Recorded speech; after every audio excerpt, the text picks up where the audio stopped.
Tapos nang magluto ng gulay ng langka, si Rihanna, nang makarinig siya ng kalabog mula sa maliit na silid ng kanyang tatay.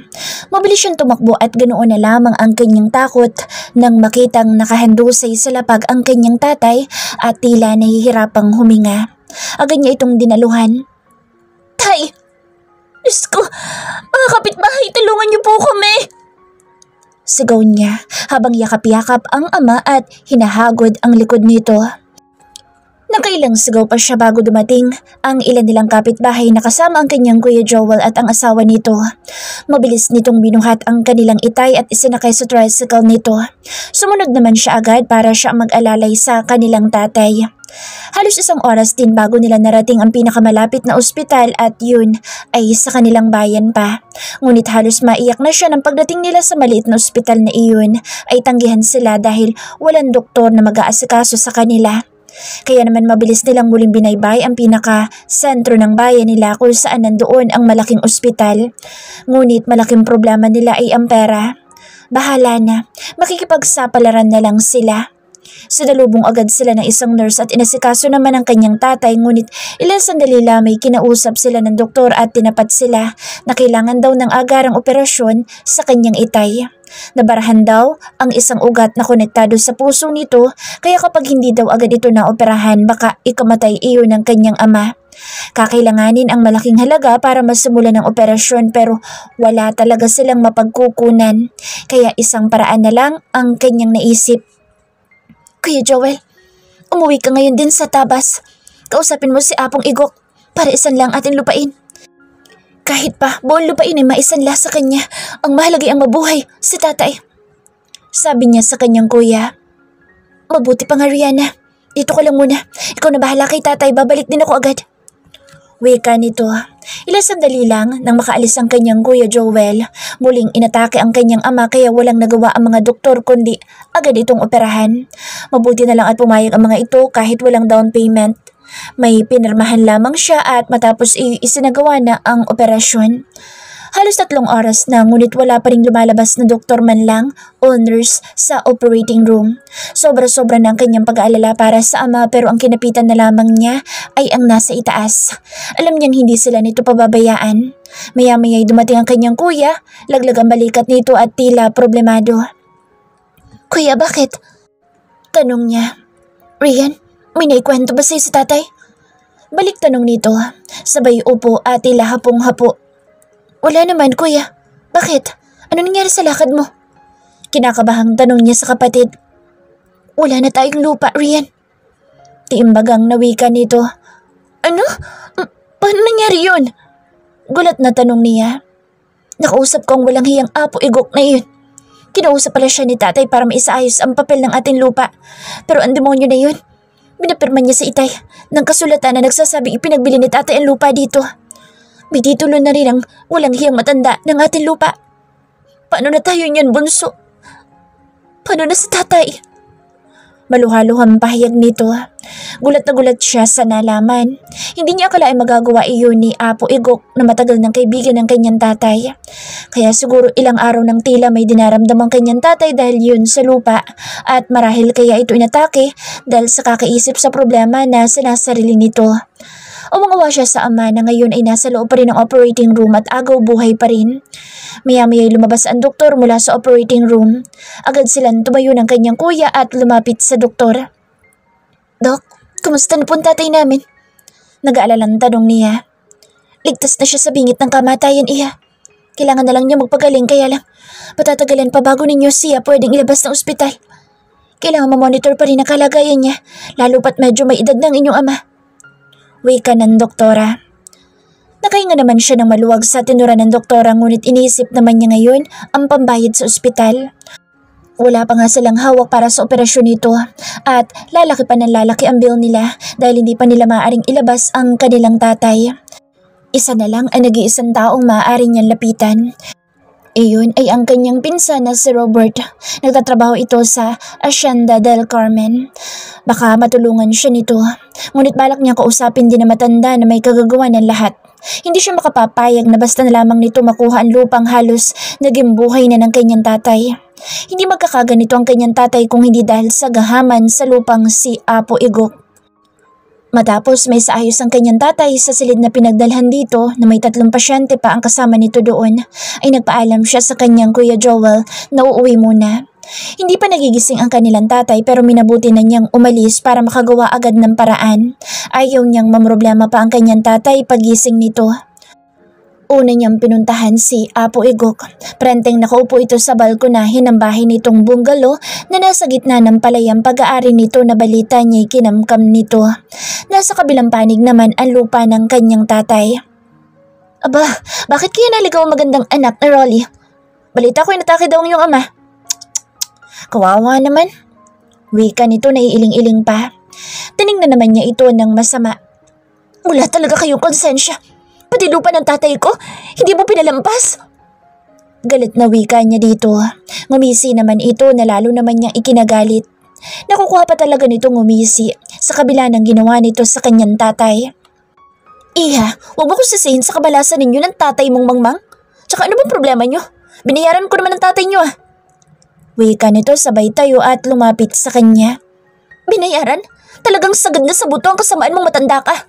Kahit isang kusing wala kang ibigay sa tatay ko. Ibigay mo sa akin ng peke mong titulo bago pa kita isumbong sa kinauukulan. Galit niyang pagbabanta dito.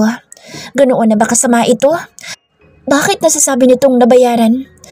Batin niyang hindi dahil walang balak ang kanyang tatay na ibenta ang lupa nila. Iha, baon sa utang yung tatay sa akin. Sa mga pataba pa lamang na inutang niya sa akin at maging kapag nagigipit kayo, sa akin ang takbuhan niya. Kung susumahin natin lahat ng utang niya, kulang pa ang lupa ninyong pambayad. Ngunit dahil kaibigan ko naman ang iyong ama, hinayaan ko na yung natira. Kung ako sa'yo, umuwi ka na at mag-isip ka kung paano mailalabas sa ospital ang tatay mo. Tila nakakaloko pang wika nito sa kanya sabay ngisi. Demonyo ka! Napakasama mong matanda ka! Kaya siguro wala kang pamilya dahil sa ugali mo! Kahaman! Galit na sigaw niya dito. Mautak lang ako iha.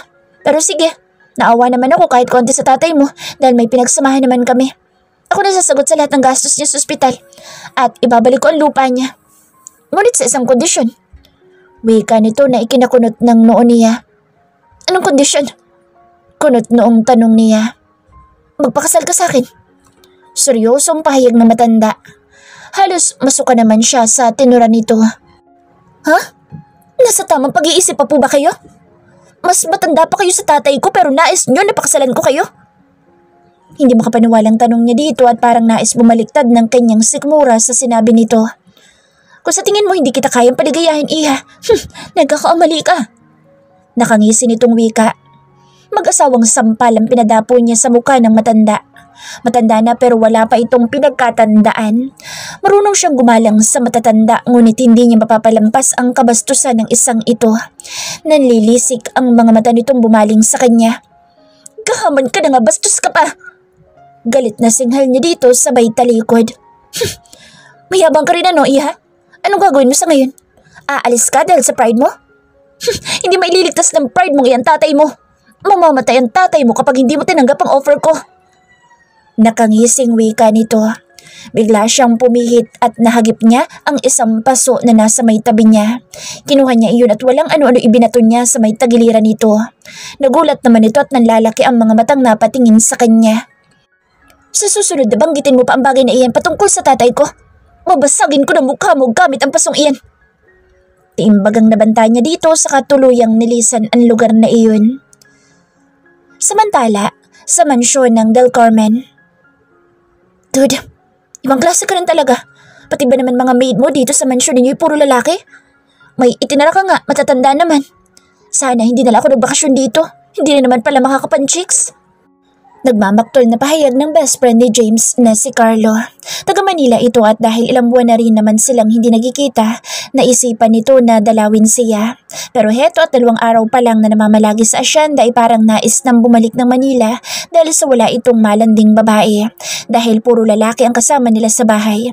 Kung meron man, matatanda na ang mga iyon at dati ng tauhan sa asyenda. Dude, marami naman pwedeng mapaglimangan dito, hindi lang babae. Gusto mo, magkarera tayo ng kabayo mamaya para hindi ka naman mabagot. Wala din naman ako lakad mamaya. Wika niya dito. Naku, mabuti pa nga siguro at baka ako'y mahawa na rin sa kakengkuyan mo. Alam mo naman na heaven ang hatid ng mga babae. Kaya hindi ko talaga maintindihan kung bakit masyado kang apektado sa panlulokong ginawa sa'yo ng ex mo. Inis na pahayag nito at saka sabay tungga ng alak sa kupita. Napapailing na tumingin siya dito. Hindi na niya ito pinatulan sa pangaasar nito. Saglit lamang silang uminom saka sila naghanda para magtungo sa kinaroroonan ng mga kabayo. Talunin mo ako, dude. Kapag nagawa mo iyan, sasama ka sa akin mamayang gabi sa bar. At kapag ako naman ang natalo mo. Teka. Nung nga bang ipupusta ko? Kakamot-kamot sa ulong wika nito. Natawa na lang siya. Wala naman siyang balak na patulan ang paandar nito pero kung ang nais nito ay magtungo sa bar ang magiging parusa kapag natalo siya sa karera, never siyang magpapatalo dito. Ayaw niyang may makasalamuhang kahit na isang babae lamang. Tapos sa bar pa kaya? Pinili nito ang isang matikas na kabayong kulay brown. Isa iyon sa paborito ng kanyang papa at ang kanyang si Snow White naman ang sinakyan niya. Ang kabayong pag-aari niya simula bata pa. Regalo ito sa kanya ng kanyang papa noong natuto na siyang mga bayo. Kahit wala ng pustado, di mo rin naman ako matatalo eh. Wika niya sabay halakhak na tila inaasar pa ito. Tingnan natin. Yeah! Wika nito sabay patakbo na sa kabayong sinasakyan. Mabilis naman siyang sumunod dito. Ilang minuto din ang itinagal ng karera nila. Ang usapan hanggang sa may sapa na nasa dulo na ng asyenda ang hangganan ng kanilang karera. Hindi masyadong bihasa si Carlos sa pangangabayo kaya naman kahit hindi niya seneryoso ang pakikipagkarera dito, siya pa rin ang nanalo. Nadaya mo yata ako, dude. Ako ang nangunguna kanina tapos bigla-bigla ikaw na. Natatawang wika nito. Sadyang magaling lang talaga ako kaysa sa'yo, dude. Natatawang sagot niya dito sabay baba sa kabayong sinasakyan para maghilamos sa sapa. Naku, hindi lang ako nakapag-practice, dude. Pero may next time pa naman eh. Kaya maganda ka na. Dudurugin kita. Wika nito na sinundan pa ng fake na tawa. Sira. Wika niya habang naghihilamos sa malinaw na tubig ng sapa. Natahimik naman ang kanyang kaibigan dahil may nag-message dito sa cellphone nito. Kaya iyon ang inatupag. Maya-maya napaangat ang kanyang muka nang mapansin ng babaeng nasa kabilang panig ng sapa. Nasa may ibaba ito at tila naglilinis ito ng paang naputikan. Nakalugay ang itim nitong buhok na inililipad ng hangin at bahagyang natatabingan ang muka nito. Pero batid niya na maganda ang babae. Makinis, maputi at bilugan ang hita nito at mamula-mula din ang talampakan. Hindi lang ito gaanong pinalad sa height pero bumagay naman iyon sa babae. Maganda rin ang hubog ng pang-upo nito. Medyo naka-side view na kasi ito sa kanya na nakatuwad dahil hinahagod nito ang binting may putik. Maya-maya pa'y bahagyan nitong hinawi ang buhok kaya nakita niya ang mukha nito. Ngunit na natiling naka-side view kaya hindi niya mamukhaan. Pero ngayon niya natiyak na napakaganda ng babae. Napaawang ang labi niya nang ililis nito ang blouse na suot at animoy huhubarin. Wow, napakaganda niya. Bulalas ni Carlo na nooy nakalapit na pala sa kanya at nakita na rin nito ang babae. Agad naman nag-angat ng paningin ang babae at gulat na tumingin sa gawin nila. Mga bastos! Sigaw nito sabay takbong palayo sa kanila. Miss, wait! Sigaw ni Carlo. Siya naman hindi makapaniwala sa sarili. Bakit tila yata humahanga siya sa babae? Taliwa sa palagi niyang nararamdamang galit o pagkairita kapag may babaeng nasa paligid niya. Dude, shit, ganda nun ah. Kilala mo ba yun? Pakilala mo naman ako para naman may mapaglibangan ako dito. Uy ka nito. Sira ka talaga. Halika na, umuwi na tayo. Ayaw niya dito sabay sampas sa kanyang kabayo. Grabe naman, kala ko pa naman galit ka sa mga babae. Yun pala'y type mo rin ng chika babe na yun. Nakasimangot na wika nito. Balo ka talaga dun. Sayong-sayo na kapag nakita mo ulit. Tara na nga, nag-chat ng assistant ko. Ayaw niya dito sabay patakbo na ng kabayo. Nagkukumahog naman sa pagsakay sa kabayo niya ang naiwang si Carlo. Inis na nagpatuloy sa paglalakad si Rihanna pabalik ng kanilang bahay. Akalain ba niyang may dalawang manyak na lalaki ang pinapanood ang paglilinis niya ng katawan sa sapa? Nadulas kasi siya sa pilapil ng palayan kaya napaupo siya sa putik. Maging ang dalawang hita niya ay nalubog sa putik. Buti na lang talaga hindi pa niya nahuhubad ng tuluyan ang damit. Kung nagkataoy napahamak na siya. Malapit lamang ang sapa sa may pilapil na kinadulasan niya kaya doon siya nagpasyang hugasan ang putik. Balak niya sanang hawhawan ang dulo ng kanyang blouse para hindi na masyadong kumapit ang putik doon pero narinig niya na may nagsalitang bigla kaya napansin niya ang manyak na dalawang lalaking naninilip sa kanya. Hindi lang niya namukaan yung isa pero yung isa'y nakita niya ang muka bago siya tuluyan tumakbong palayo sa mga ito. Gwapo nga sana, manyak naman. Pagdating niya ng bahay, hindi na siya nag-aksaya pa ng panahon. Naligo agad siya at agad na nagtungo sa pinsang si Robert. Muntik pang hindi niya ito maabutan sa bahay nito. Malamang patungo na ito sa mansyon ng mga Del Carmen dahil doon ito nagtatrabaho. Insan, napadalaw ka? Tanong nito at saka niluwagan ang gate. Andyan ba si Chang? Tanong niya. Pasubali na lang pero ang totoo'y kabado siya kung mapapahiram siya nito ng pera. Wala sila, nagtungo ng bayan para mabili ng paninda. Kumusta naman si Tiyong? Nasa ospital siya, Insan. Malungkot na sagot niya. Ha? Bakit? Na paano? Gulat na tanong nito. Ipinaluwanag niya dito ang nangyari maging ang problema nila sa lupa na kinakaharap din ngayon. Totoo nga bali-balita sa gahamang matanda na iyon. Pasensya na, Insan, ha? Sobrang busy ko kasi kaya ngayon hindi na ako nakakadalaw sa inyo. Pero may konti ako dyan pera. Baka pwede na i-down mo muna iyon sa ospital. Pero paano na iba pang gastusin at ang kakulangan, Insan? Wala na rin naman akong pera dahil naipamili na nila nanay para sa tindahan niya. Maraming salamat, Insan. Napakabuti mo talaga sa akin. Hindi ko alam kung saan ako hahanap ng pera pero bala ko sana magtrabaho. May alam ka bang mapapasukan ko, Insan? Wala akong alam, Insan. Sa asyenda na may hindi ka pwede. Unang-una dahil babae ka at pangalawa, hindi mo kakayanin ang trabaho doon. Ang bagay sa iyo, opisina. Ang ganda mong yan eh. Yun nga lang, hindi nakatapos. Wika nito. High school lang magkasang natapos niya. Gusto ng kanyang tatay na siya'y magpatuloy ngunit dahil sa hirap ng buhay, hindi nila kaya ang mag-aral pa siya ng college. Isa pa ilang taon nang patay ang kanyang inay. Siya na lamang ang kasama ng kanyang tatay sa bahay. Dahil ang kanyang kuya naman ay may asawa na at sariling bahay. Insan, baka naman magawan mo ng paraan kahit anong trabaho. Papasukin ko.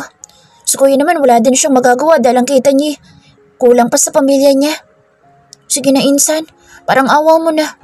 Ikaw na lang talagang malalapitan ko eh. Naiiyak niyang pakiusap sa pinsan. Awang-awa naman ito sa kanya. Mga lalaki lang kasi, Insan, ang tinatanggap sa asyenda. Galit kasi sa mga babae sa senyorito eh. Pero mas maganda sana kung sa kanya ka makakapasok dahil pwede mong i-advance ang sasahurin mo na 1 taon. Lalo pa kapag nalaman niya na kailangan mo. Mahabang pahayag nito. Pero bakit galit ang amo mo, Insan, sa mga babae? Baka naman pwede ako makausap sa kanya, Insan. Baka naman maintindihan niya ang sitwasyon ko. Wika niya. Hindi ko rin alam ang totoong dahilan, Insan eh. Basta ang alam ko, niloko siya ng fiancé niya kaya nagbalik siya dito sa lugar natin. Kaya lang tinanggal niya sa trabaho mga trabahador ng mga babae. Pwede lang sa mga matatanda. Kaya malabo, Insan, na matanggap ka nila doon. Mahabang pahayag nito. Laglagang balikat na napaupo siya sa upuang nasa terrace ng bahay ng pinsan. Paano na ang kanyang tatay? Paano na ang lupa at maging ang gastusan nila araw-araw sa ospital? Insan, paano ba to? Ang hirap naman ng sitwasyon ko. Wika niya at hindi na naiwasan ang pagpatak ng kanyang luha. Lumapit naman sa kanya si Robert na hinagod ang likod niya. Buti na lang talaga palaging handang tumulong ang kanyang pinsan. Ito lang talaga ang pinsan na kaklose niya. Hindi ito bakla pero sadyang may kalambutan lamang itong kumilos. Simula pagkabata, sila na talagang dalawa ang magkasangga. Nakapag-aral ito ng college, samantalang siya'y hindi nag-college pero kahit ganoon hindi ito nagbago sa pakikitungo sa kanya. Sorry, Insan. Kunti lang din kasang naipon ko. O sana marami akong ipon kahit na ano.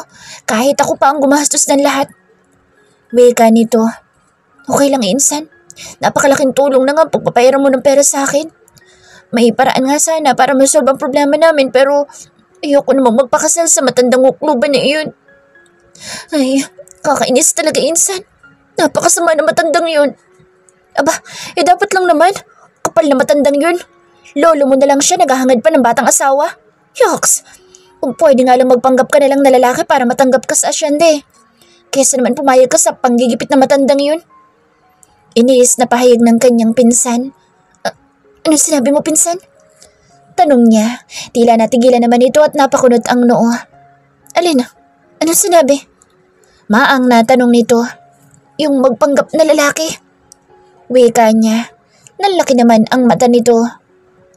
Huwag mo sabihin gagawin mong kalokohan yan. Aba magtigil ka. Hindi tama yun. Nakairap na wika nito. Nakatikwas pa ang labi nito. Bakit hindi insan? Kung yun naman ang solusyon sa problema ko. Wika niya. Hindi. Bruha ka. Paano kung mahuli ka? Di todas din ako. Ayoko. Basta ayaw. Mariim pagtanggi nito. Please. Insan naman eh. Ito na lang talaga ang pag-asa ko. Maawa ka naman sa akin. Tsaka kay tatay. Sige na naman oh. Promise mag-iingat ako. Hindi ako papahuli. Sige na, pumayag ka na ha. Napakamot ito sa ulo. Alam niya na kapag gumanoon na ito ay malapit na itong sumang-ayon sa nais niya. Ay naku, ikaw talaga. Kahit kailan kapag ikaw talaga ang humiling, hindi kita mapahindian. O siya, sige, paano ka naman magpapanggap, Abel? Tanong nito. Gupitan mo ako. Yung parang sa army cut? Malungkot na wika niya. Ano? Luka-luka ka ba talaga? Pati buhok mo papuputol mo? Ano ka ba, bruha? Napakaganda ng buhok mo. Alagang-alaga mo yan tapos puputulin mo dala ng ganun-ganun lang. Eksairadang wika ng kanyang pinsan. Mas maarte pa itong magsalita kaysa sa kanya kaya palagi itong napagkakamalang bakla dahil sa pananalita nito at kilos nito. Napabuntong hininga siya at wala sa loob na hinaplos ang napakaganda niyang buhok. Alagang-alaga niya ito kaya naman natural ang ganda nito na kahit minsan hindi pa nakatikim ng kahit na anong treatment sa salon. Masakit man sa kanyang ipaputol ito pero kailangan para magawa niya na maayos ang pagpapanggap. Kailangan niya para sa kanyang itay at para na rin sa lupa nila. Hindi niya napigilan ang pagpatak ng luha habang hawak-hawak ang magandang buhok. Okay lang insan, buhok lang naman ito. Ang mahalaga ay ang tatay ko at ang lupa namin. Kaya please tulungan mo ako makapasok ha. Wika niyang nakangiti pero hindi umaabot sa kanyang mga mata ang ngiting iyon. Taliwas sa dati niyang ngiti na pati mga matay animoy ngumingiti din. Sige, payag na ako. Tama-tama, patungo ako ngayon sa mansyon. Ano, sasama ka ba? Tanong nito. Sige, insan. Dito mo na ako gupitan at saka pahiram na lang din ako ng gamit mo. O kaya ay damit ni Omel. Sabi niya. Okay. Damit na lang ni Omel ang hiramin mo. Dahil baka makilala ng senyorito na damit ko suot mo. Mahirap na.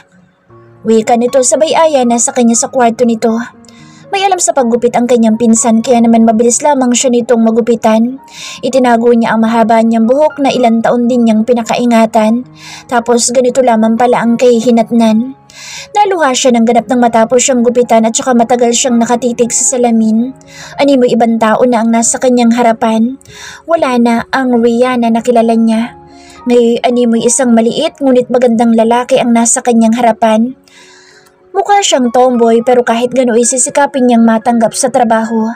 Hindi siya papayag na mawala ng saysay ang pagsasakripisyo niya sa kanyang buhok. Pinasuot sa kanya ni Robert ang damit ni Omel na mas nakababata dito. Kung hindi siya nagkakamali si Omel ang kasing edad niya talaga pero mas naging close sila ni Robert. Isa iyong polo shirt na kulay maroon at maong na pantalon at rubber shoes. Ayaw sana niyang gamitin ang peking bigote na ibinigay sa kanya ni Robert pero napilitan na din siyang gamitin para mas masigurado na mapapaniwala nila ang boss ni Robert na lalaki siya. Hindi kalakihan ang kanyang dibdib pero kailangan pa rin nilang gawa ng paraan iyon para maitago kaya naman kinuha ni Robert ang supporter para sa dibdib ng kapatid nitong tomboy na si Lynette at ipinasuot sa kanya. Ilang sandali pa'y lula na sila ng motor ni Robert. Hindi man ito aminin pero kabado din ito katulad niya. Sa mismong mansyon sila nagtungo dahil sabi ni Robert nasa mansyon daw ang senyorito nito kapag ganoong hapon na. Nang makarating sila sa mansyon, agad siyang inaya ng kanyang pinsan sa loob. Magandang hapon po, Senyorito James. At sa'yo din po, Sir Carlo. Bati ng kanyang pinsan. Tumingin ito sa kanya. Animoy sinasabi nito na bumati din siya pero parang nangangatog ang buo niyang katawan kaya hindi siya makakilos. Nanatili lamang na nakatungo siya kaya hindi niya makita ang tinatawag na senyorito ng kanyang pinsan. Magandang hapon din, Robert. Tipid na sagot ng isang lalaking nagtataglay ng baritonong boses. Sino kasama mo, Robert? Tanong ng isang lalaki. Pinsan ko po, Sir Carlo. Nais po niya na mag-apply ng trabaho. Nasa ospital po kasi ang tatay niya kaya kailangan niya ng pera pantustos niya sa mga gastos sa ospital. Pahayag ng kanyang pinsan. Ano bang trabaho ang kayang gawin ng pinsan mo, Robert? Mukhang patpati ng pinsan mo. Baka magbuhat lamang na isang tali ng tuboy, hindi niyan makaya. Wikang muli ng tinawag na Sir Carlo ni Robert. Tumikim siya at tila nilinisan ang lalamunan bago nagsalita. Kaya ko po kahit anong trabaho, sir. Sabat niya, pinalaki niya ang kanyang boses. Kasabay noon ay ang pag-finger crossed niya. Hiling niya sana'y hindi napansin ang boss niyang pambabae. Nanatili pa din siyang nakatungo noon, kaya hindi pa niya nasisilayan ang muka ng magiging boss. Maya-maya may lumakad palapit sa kanya at tumigil iyon sa mismong harapan niya. Kaya naman napilitan na siyang mag-angat na muka. Ganoon na lamang ang panlalaki ng mga mata niya nang mapagsino ang lalaking nasa kanyang harapan. OMG, yung man niya kanina na nasa may sapa. Tili ng isipan niya. Kunot no namang nakatitig lamang si James sa pinsan ng kanyang assistant. Para kasing pamilyar sa kanyang mukha nito. Parang nakita niya ito kung saan ngunit hindi lamang niya iyon matandaan.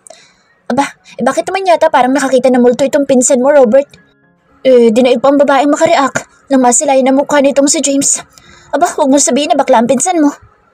Natatawang wika naman ni Carlo. Napailing na lamang siya.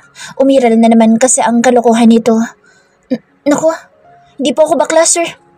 Malaki ang boss na sabat naman ng may kaliitang pinsan ni Robert. Napansin din niya na medyo namula ang mukha nito. Marahil nainis sa sinabi ng kanyang kaibigan. Oo nga naman po, Sir Carlo. Simula pagkabata po namin ay batid kong hindi binabae ang pinsan ko. Talagang isa po siyang barako. Katunayan nga po niyan, parang nagpapalit lamang po iyan ng damit kung magpalit ng girlfriend eh. At isa pa po, may 3 na din po siyang naanakan. Wika ng kanyang assistant. Medyo ikinagulat niya ang huling katagang tinuran nito. Aba, matinik pala sa babae ang pinsan nito kaya marahil kailangan talaga nito ng pera. Hindi lang para matustusan ang ama nito, marahil maging ang 3 nitong anak. Aba, mukhang magkakasundo kami ng pinsan mo, Robert ah. Mukhang naungusan niya ako sa pagiging matinik sa chicks. Nakangising wika ng kaibigan niyang si Carlo. Si Rhea naman ay pinandilatan si Robert. Sino ba namang matutuwa sa mga pinagsasasabi nito? Naku, kung wala lamang ang kanilang mga buhos sa harap nila, kanina pa sana niya ito nabatukan. Teka, ano nga palang pangalan mo? Tanong ng kaibigan ng kanyang magiging boss sa kanya. Muli siyang tumikim at saka sinabi ang pangalan dito. Rio de los Santos. Aba, parang pan-Japanese ang name mo ah. Mahilig ka ba sa manga? Muling tanong nito. Kunot noon naman siyang napatingin dito. Sa isip niya ano naman ang koneksyon ng pangalan niya na tunog Japanese sa manga. Naku, hindi po sir. Hindi po ako mahilig sa manga. Maasim po kasi. Mas gusto ko pa pong bayabas at langka doon. Inosenteng sagot niya. Nang biglang humagalpak ng tawa ang 3. Nagbuka tuloy siyang engot kasi naman hindi niya alam kung siya ba ang pinagtatawanan ng 3 o ano. Napatitig siya sa kanyang boss habang tumatawa at hindi niya maiwasang hindi mahawa dito. Animoy wala nang bukas kung tumawa pero nakakatuwa itong pagmasdan dahil lalo lamang itong nagiging pogi sa kanyang paningin. Agad naman niyang sinaway ang sarili at kailan pa siya natutong humanga sa itsura ng lalaki. Naku, mukhang nasapian siya ng masamang espiritu ah. Agad niyang inayos ang sarili. Muli siyang nagseryoso at hinayaan tumawa ng tumawa ang 3. Kung pwede nga lamang sana lapitan niya si Robert para mabatukan ginawa na niya. Naku, nakakatawa naman pala itong pinsan mo, Robert. Sumakit ang tiyan ko dun ah. Natatawa pa rin pahayag ng kaibigan ng kanyang future boss. Naku, pasensya na po kayo sa kanya, sir. Hindi po kasi yan mahilig manood ng mga anime o kay manga series, kaya wala iyang alam sa mga ganoon. Wika naman ni Robert. Muntik na niya mabatukan ang sarili. Ngayon lang niya napagtanto na hindi pala mangga na prutas ang tinutukoy ng kaibigan ng magiging boss niya, kundi iyong mga series. Kahit naman hindi siya mahilig sa ganoon, alam naman niya ang tungkol doon. Yun nga lang, inabot yata siya ng kaingotan kasi hindi niya agad na-gets ang sinabi ng kaibigan ng kanyang future boss. Pasensya na po sir, hindi ko po agad na-gets ang sinabi niyo eh. Dahil po siguro sa patong-patong na problemang kinakaharap ko ngayon. Hingim pa umanhin niya. Naku, ayos lang iyon, Rio. Hayaan mo, mabait naman itong best friend ko eh. Siguradong bibigyan ka dito ng trabaho. Di ba tama ako, dude? Nakangiti naman pahayag ng lalaki ha. Automatiko namang nabaling ang paningin niya sa kanyang future boss. Kanina, maaliwala sa mukha nito habang tumatawa ngunit ngayon, muli itong nagseryoso. Tila nag-iisip kung dapat ba siyang tanggapin ito o hindi. Hindi niya kaya ang trabaho sa maisan, maging sa tubuhan at maging sa iba pang trabaho dito sa asyenda. Kahit siguro tigkakalahating sako ng 6 palay hindi niya mabubuhat dahil maliit lamang ang pinsan mo. Baka nga mas mabigat pa sa kanyang kalahating sako ng palay eh. Paano ba yan? Mukhang walang naaangkop na trabaho para sa kanya. Naiiling na pahayag nito. Naku sir, pangako po kaya ko po ang lahat ng sinasabi ninyong trabaho. Kahit na po gawin ninyo akong alalay o kahit tagahugas lamang ng plato dito sa inyong mansyon o kaya kahit hardinero na lamang po sir. Pangako po ayusin ko ang trabaho ko kaya please po. Tulungan niyo po sana ako kahit pa para lamang sa tatay ko na may sakit. Pagmamakaawa niya dito, gumaralgal pa ang kanyang boss nang mabanggit niya ang kanyang tatay.